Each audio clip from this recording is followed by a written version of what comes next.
माँ की ममता, एक भावनिक कहानी।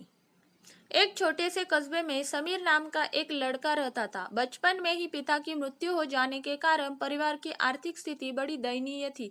समीर की माँ कुछ पढ़ी लिखी जरूर थी, लेकिन उतनी पढ़ाई से नौकरी कहाँ मिलने वाली थी। सो घर घर घर बर्तन मांजकर और सिलाई बुनाई का काम करके किसी तरह अपने बच्चे को पढ़ा लिखा रही थी। समीर स्वभाव से थोड़ा शर्मीला था और अक्सर चुपचाप बैठा रहता था। एक दिन जब वो स्कूल से लौटा तो उसके हाथ में एक लिफाफा था। उसने माँ को लिफाफा पकड़ाते हुए कहा, माँ, मास्टर साहब ने तुम्हारे लिए एक चिट्ठी भेजी है, जरा देखो तो इसमें क्या लिखा है। माँ ने मन ही मन चिट्ठी पढ़ी और मुस्कुराकर बोली, बेटा, इसमें लिखा है कि आपका बेटा काफी होशियार है। इस स्कूल के बाकी बच्चों की तुलना में इसका दिमाग बहुत तेज है और हमारे पास इसे पढ़ाने लायक शिक्षक नहीं है, इसलिए कल से आप इसे किसी और स्कूल में भेजें।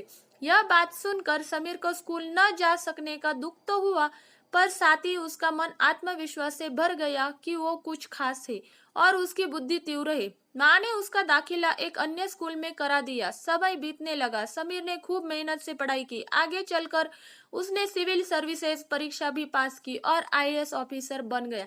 समीर की माँ अब बूढ़ी हो चुकी थी और कई दिनों से बीमार भी चल रही थी और एक दिन अचानक उनकी मृत्यु हो गई।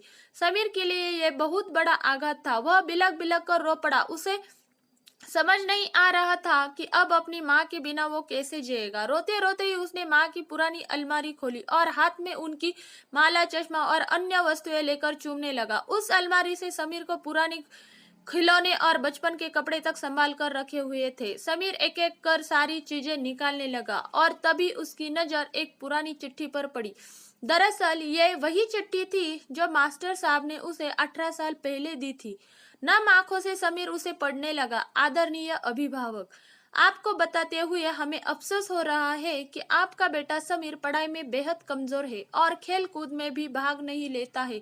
जान पड़ता है कि उम्र के हिसाब से समीर की बुद्धि विकसित नहीं हो पाई है, अतः हमें इस अपने विद्यालय में पढ़ाने में असमर्थ है। आपसे निवेदन है कि समीर का दाखिला किसी मंद बुद्धि विद्यालय में कराए अथवा खुद घर पर कर इसे पढ़ाए। सादर, प्रिंसिपल। समीर जानता था कि भले अब उसकी माँ इस दुनिया में नहीं रही, पर वो जहाँ भी रहे उनकी ममता, उनका आशीर्वाद सदा उस पर बना रहेगा।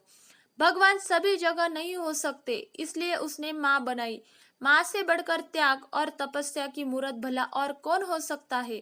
हम पढ़ लिख ले, बड़े होकर कुछ बन जाए, इसके लिए वो चुपचाप न जाने कितनी कुर्बानियां देती है।